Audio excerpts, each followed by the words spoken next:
Now let's see this proof. You have to prove that root 2 is irrational. Okay. Now here we are going to use the indirect method of proof. Indirect method में हम क्या करते हैं, जो proof करना है उसी को उल्टा बोलते हैं कि suppose it is not there, contrary assume करते हैं. Like we have to prove that root 2 is irrational, तो हम starting ही ये बोल के करेंगे कि suppose root 2 is rational, और फिर लास्ट में एक ऐसा कॉन्ट्राडिक्टरी स्टेटमेंट आ जाएगा जो कि पॉसिबल ही नहीं है. And then we say that if this is not possible, that means our beginning is wrong, that means our assumption is wrong, and our assumption was that root 2 is rational, so that is wrong, that means root 2 is irrational. Okay, so beginning we have to prove that root 2 is irrational, so let us assume that root 2 is rational.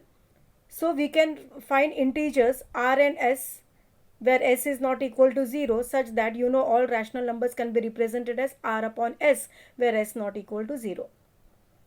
Okay, now suppose r and s they have a common factor other than r. मतलब r और s reduce form में नहीं है, उसमें और एक कोई common factor है, we can reduce it. And let that be equal to a upon b, where a and b are coprime. Coprime मतलब इसमें अभी कुछ भी कॉमन नहीं है. r और s कैसा है, it can be reduced. So हम लोग रूट 2 को लिखेंगे a upon b, where a upon b is in the reduced form. Cross multiply करो, b root 2 is equal to a. Now if you square both the sides you get 2b square is equal to a square. That means 2 divides b square. अब 2 multiple है, 2 into b square, that means b square is even number.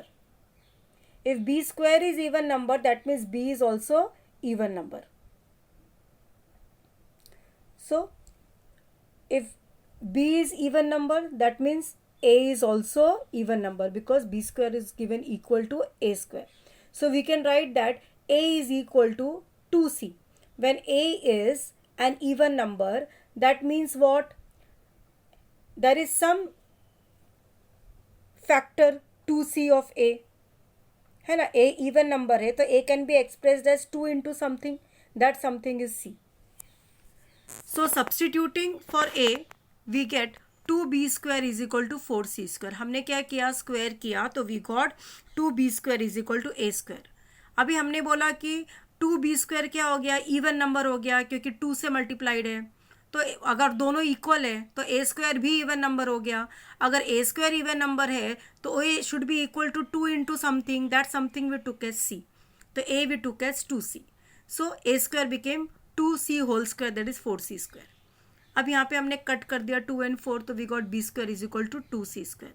This means that 2 divides b square also. अभी 2c square मतलब क्या हो गया, ये पूरा 2c square even हो गया, 2 से मल्टीप्लाइड है, और इसका इक्वल हो गया b स्क्वायर, मतलब b भी इवन है.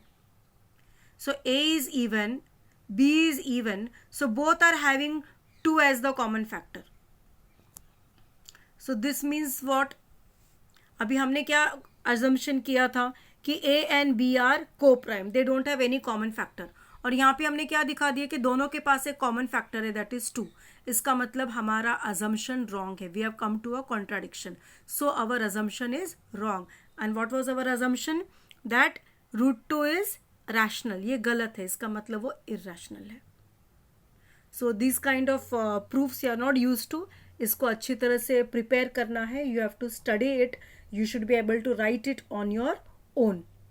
सो one by one we will see these particular derivations, these particular theorems.